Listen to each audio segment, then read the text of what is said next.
All right, so today I have with me Katya Varbanova, the video marketing strategist, and I'm really excited to hear your story and your perspective of all of the systems work that we've done. You have some interesting stories. So, yeah, let's start with what you do. Tell us about your business. Of course. So I started my business back in 2015 as a live streamer and gradually transitioned from live streaming to video advertising, Facebook video ads advertising. And as of now, I specialize with super creative video marketing campaigns, viral videos, and video advertisement for specifically influencers and thought leaders who really want to make a huge impact. And it's usually people who already have 6 or 7 figure businesses who really want to scale their impact, their brand awareness. And I do this through group programs, memberships, and a couple of different courses, basically. Yeah. Yeah, and I've seen some of the viral videos that have been published by your clients. They were amazing. Even though I wasn't even interested in the first place, I watched the videos and I was like, wow, these are really good. And I've also been in Perry 10K. I used to do daily Perry 10K, which were Periscope broadcasts back in the day for live streaming. So that was fun. So we've known each other for a while. Yes. So maybe that's part of this question, but like, why did you choose to work with me? Yeah. So we've known each other before you and I know each other way before we were even making a few thousand a month. We were at the time starting out. I think we were on a similar journey and at the same time. And at the beginning,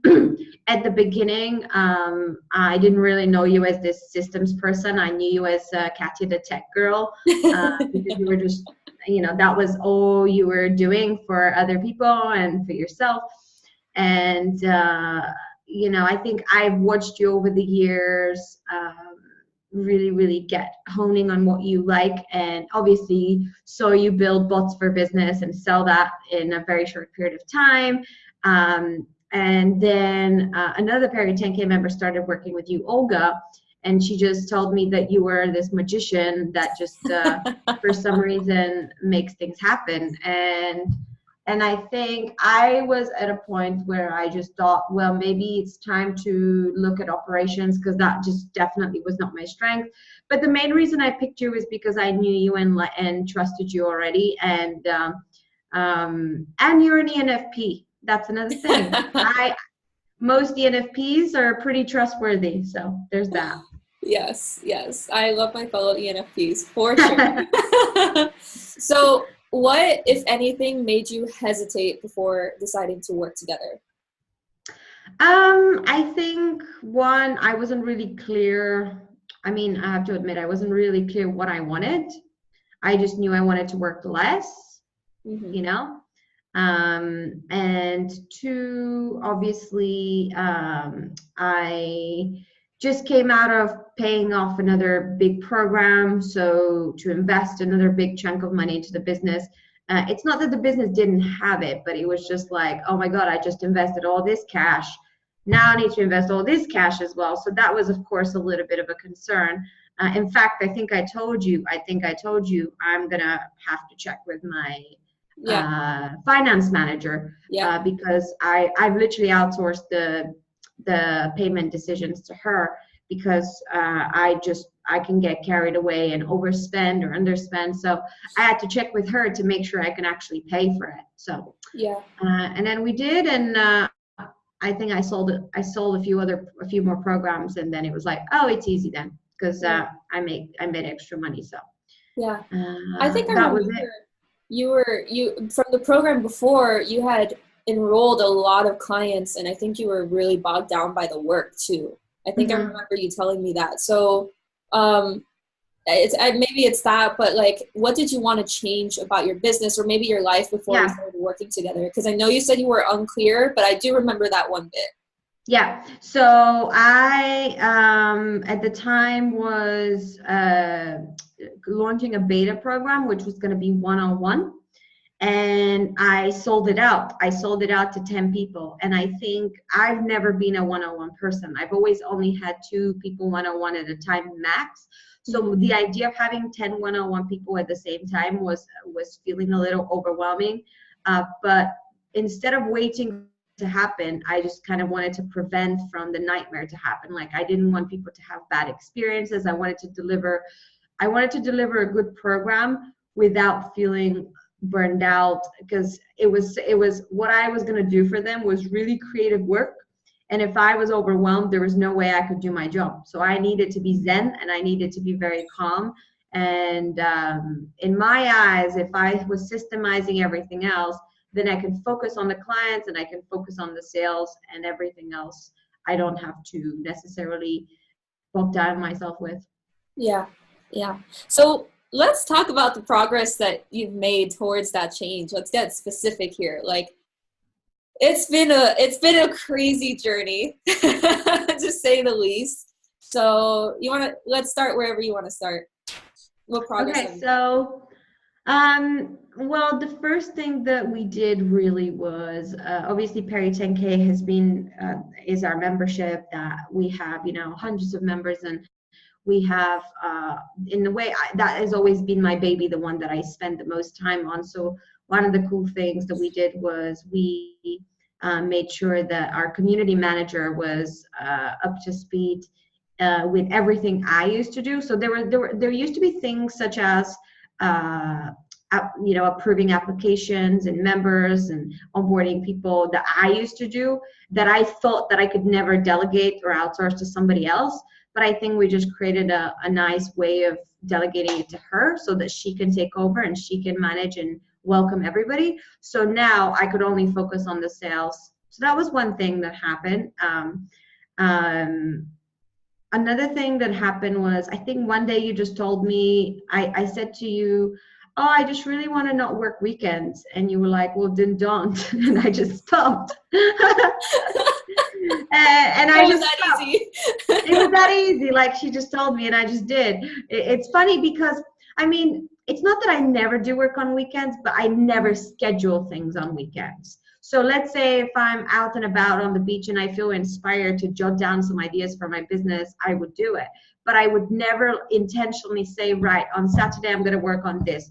Or I never schedule phone calls or You anything were like that scheduling on phone weekends. calls. I remember that. You were scheduling a I lot. was, yeah. Because with 10 one-on-one clients, weekly calls every week, I was basically adding 10 hours a week of extra one-on-one work.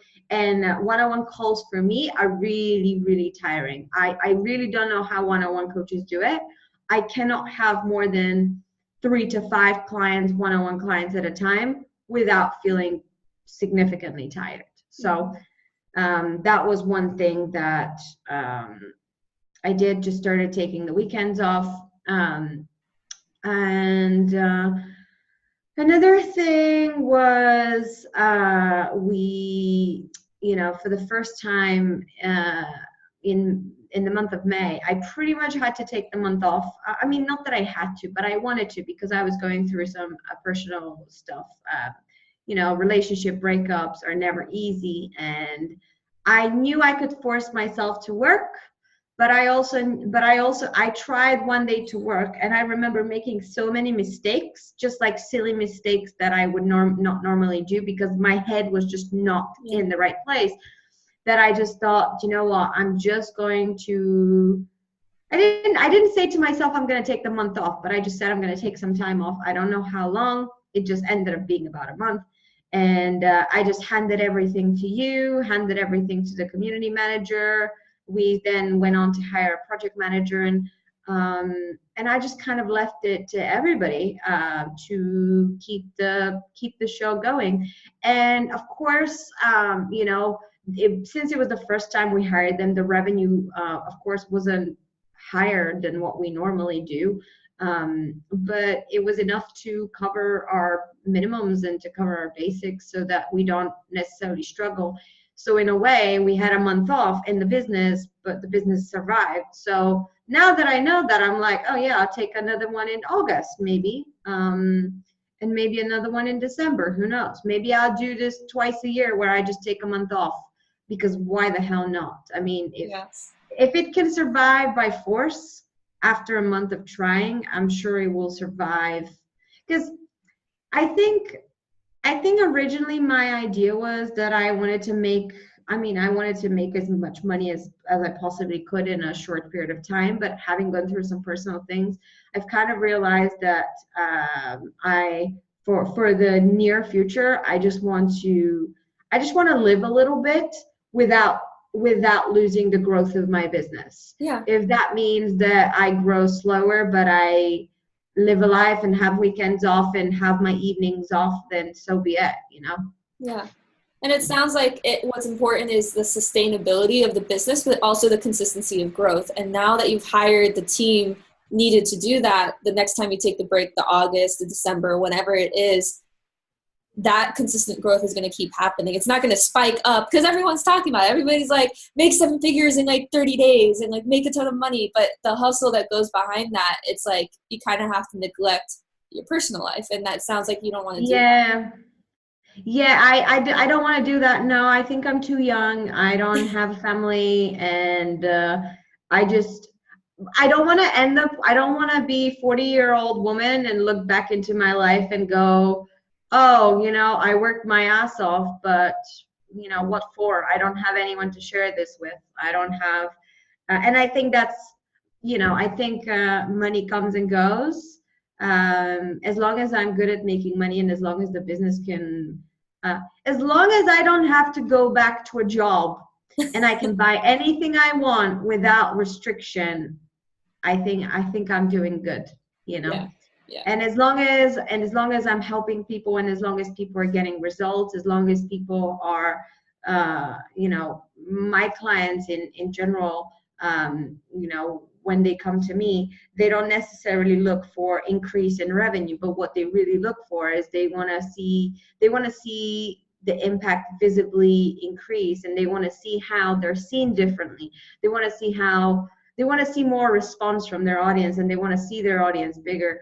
So when that happens, and when we launch all their viral videos on all the things that we do for them, and their videos reach 200,000 views and 1,000 shares in like a week, it's just so exciting. To me, like a lot of people say, like, oh, I just want to change people's lives. I mean, yeah, I want to change people's lives, but more than that, I just want to get exciting. I just want to do cool stuff because it excites me. So for me, helping someone have a viral video, that's just exciting to me. Like it changes their life, but that's not the cool part. The cool part is just cool. It's just cool. And not everybody can do that, but they can because I've got the tools. So, being able to do that, that's what's really exciting. Yeah. Yeah. And now you have the space to focus more on the things that are exciting to you than the things that bog you down, it sounds like. Yeah, for sure. Like one of the things I never do anymore is I never really get stressed about, I never get stressed about sending emails. I never get stressed about admin stuff. Like I just don't get stressed about admin that I don't have to do anymore. I used to at the beginning of the business. Of course, we all do. But I would say in terms of business, I think the business really, it has a lot of potential, and it's nowhere near its potential. But I definitely see how the work-life balance is getting back. And I think to me, that's what, maybe in a year's time, I'll get bored by this work-life balance. And I don't know, maybe I'll go back to the hustling part, which sometimes I enjoy. But for right now, I think living life is very, very exciting, and helping a few people rather than killing myself to help thousands of people just sounds a lot more exciting than trying to sell a course to thousands of people and building funnels every single day and all of that. I'm just like, I just can't. You've done that for years. You've done that for years already. I've done that for years. Yeah. building offers and selling courses and live streaming every single day. I just want to, you know what I really want to do? I just really want to make videos. I just really want to make viral videos, creative videos, and just like express myself, and then help others express themselves as well, because that's what I think I'm really driven by, self-expression way more than money. Yeah. You know, if I get offered tomorrow more money than what I make in something that I can't do what I do, I can't do it. I would just rather stick to what I do. Yeah. And like like you've kept saying this over and over again, is like what you really want with all of that. Like, for example, creating a video, you just want to create the video and then hand it off to your team and not worry about anything else. And so we've been setting up those processes. We have instruction manuals, we have videos, we have project management. We even have somebody managing your team for you now. So you literally get to just express yourself, create those videos, help your clients, and everything else is just handed off so that you have all that free time to just enjoy your life now. Yeah, I realized, I think after hiring so many people, I realized I'm really not good at managing people. I mean, yes, I can get better. Yes, I can get better. But until I get better, I realize that it makes more sense to bring someone on board who is used to managing people and who is used to managing projects and deadlines. If I have a deadline, I'll just do it in the last minute. And unfortunately, not everyone works that way. Yeah. So my assistant has had a good ride of me sending her stuff saying, I need this by tomorrow. And she goes, I'm not at work today. And I'm like, damn it, I should have known that. So I think it's really important for me to have somebody to manage my squirrel brain and to manage my time, and I have to admit it's a long process. It's not perfect, nowhere near perfect.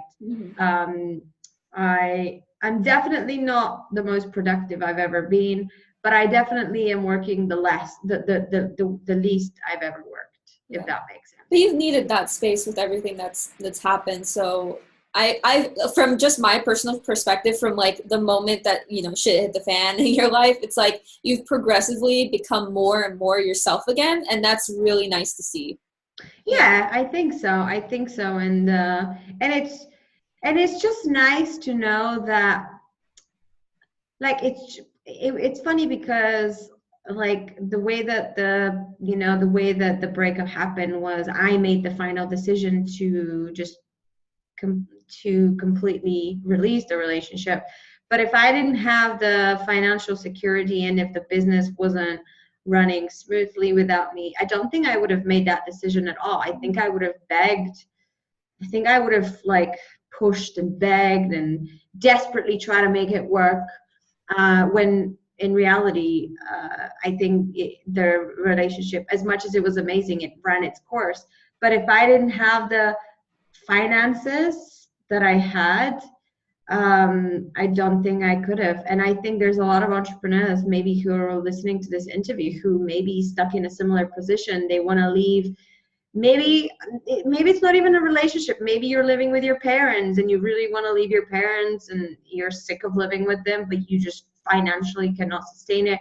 Or maybe you are in a relationship that no longer serves you, but you can't leave because you're either dependable or they're dependent on you, whatever it is.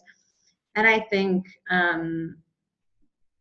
just having the freedom to say I'm out, I think no money can buy that, really. Yeah, that is a really amazing.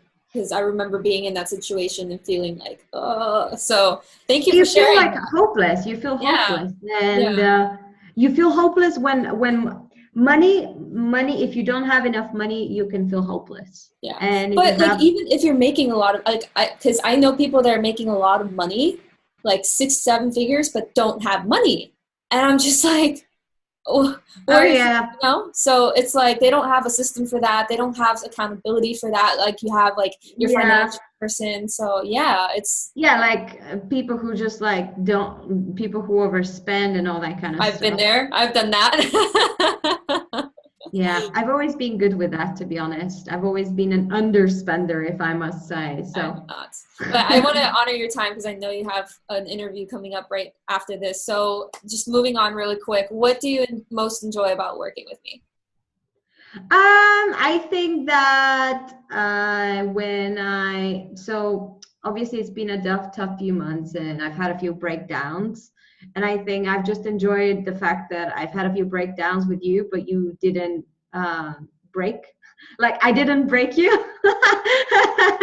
I mean, I think it's been challenging and maybe if we didn't, maybe, we've known each other for so long, so you know that I am not usually like that. You know that I'm typically a lot more of a go-getter and a lot more just positive.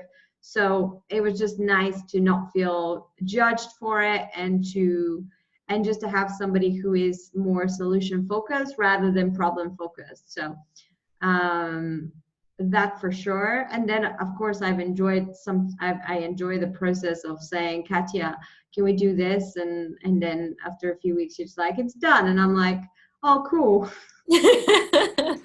Like I It really seems impossible because you have given me some very like restricted tools to work with here. I'm not going to name any names, but I have made the impossible like possible. That's true. Our Perry 10K application process has been a nightmare to set up for a few years, and having that automated definitely makes a huge difference. So that's definitely it. So, but yeah, I just enjoy that. I mean, you're very similar to me when you work with clients. When we work with clients, we inside we may be thinking, and I know inside you are thinking, gosh, this girl needs to, get her stuff together and just like stop moaning, like, and just be like, absolutely not. Were you thinking that? I was thinking I went through a really rough breakup. That hurts so bad. I needed like 6 months to get over it. I can't believe you're getting over it that fast. That's what I was thinking, and I told you. I did tell you that. Oh yeah, I was over it within a month. Oh my god. Yeah, I was over it within a month. So that was good. Yeah. And you know what? Can I say something? When you have people around you, and whether it's Katya, whether it's whoever it is, when you have a team around you whose only goal is to help your business move forward, you don't feel alone, and you don't feel, because let's be honest, bad stuff will happen. It does happen. You never know what kind of a bad phone call you're gonna get tomorrow. And just having that peace of mind, I think, is really nice, because through that month that was really difficult to me, I had not a single day of panic. I had not had a single like toxic thought about, oh, my life is over or anything like that. Like every single day, even though it was tough, I was always hopeful, because I have so many amazing people around me, including team, including friends, whatever. So I think it really makes a difference. And I can't imagine going back to being a solopreneur. I just can't. Thank you for sharing that. Yeah, that's really important. So what would you say to others that are thinking about working with me? What would I say? I would say that it is going to be a long ride, and don't wait until shit hits the fan. Like, please, what I did, and I'm so glad I did that. I mean, this, I basically prevented it. I did a preventative measure rather than, like, I did not wait until things break.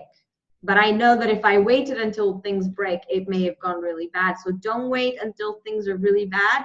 If you feel like you're going to get really busy with clients over the next few months or over the next few weeks, don't wait until you get busy. Start working on, start considering working on systems and working on delegating, automating these things before things hit the fan. Honestly, that's probably, what, I think all the other advice doesn't really matter. I think this is the one thing, like, just don't wait for the bad things to happen, and prevent it. It's kind of like going to the dentist. You don't want to go to the dentist when your toot's about to fall off.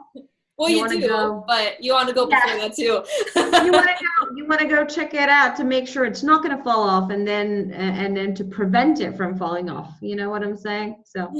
Yeah. So, what qualities do you think they should have to be a good fit to work with me and to work on systems?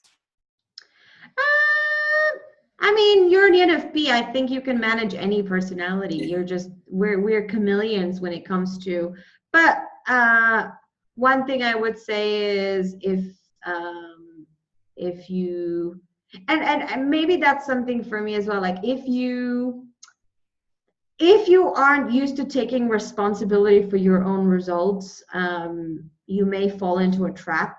And I think I've fallen for it a few times, and I think it's normal. You may fall into a trap of thinking that someone else is going to come and they're just going to grow your business. But at the end of the day, you have to remember that it's your responsibility to grow your business. And I think that quality is really is personal responsibility and having the personal responsibility. And also you have to be open to having more structure. Like if right now you're sitting and thinking, oh, I really love everything to be automated, but I want zero structure and I want everything to be flexible. Well, that's not going to happen. Like you have to be open to creating structure. It doesn't have to be rigid. It can be rigid if you want to. Like if you're the type of person that can handle rigid, it's good. But if you can't handle rigid, still have to be open-minded to changing a few things in the way you work, and you may have to buy a few extra tools. So be prepared to invest even more, because yes, Or team, you know, or team. or team, exactly. Yeah, be prepared to delegate. I didn't have issues with delegating before I met you at all. Oh, yeah. But at the same time, it was really helpful to have you hire my project manager so that I don't have to deal with all that stuff. It just made the process quicker for me, Yeah. really. And now you have a manual for hiring. So if next time you hire, you send them the manual and it's done. I guess so. There you go. And about growing the business too, it's like also when you're bogged down by a bunch of stuff that you have to do, you can't really grow the business anyways. So that was It's hard. Yeah. Unless you have a business partner who is also who also drives business, it's really hard. And I'm not a fan of having business partners, so I would have to find a way to do it myself. Yep. Yeah, but you have the team. We've been automating, systemizing everything. So anything else you would like to share? I think just the only thing people need to remember is that it's a marathon and not a sprint. The idea here isn't to automate everything in 30 days. I mean, it's taken us a few months, and you know, there's more to be done now that the project manager's onboarded, and she's going to have a lot of work to do ongoingly. So I just want people to be patient with this, and to know that they're not just investing in a quarter intensive with Katya. They're investing in a long-term business that may survive if you don't mess it up and not focus on any systems. Because yeah, if you completely ignore systems, you are going to crash and burn. It's just there's no other way. There is no other way. So I know I'm not going to crash and burn. Awesome. I don't want to see you crash and burn. So I'm really Thank glad goodness. that I had the opportunity to help you, right? Thank goodness. Oh my God. Well, thank you for everything that you have shared. And for those of you watching, thank you for watching, and we'll talk to you soon. Bye. Exciting.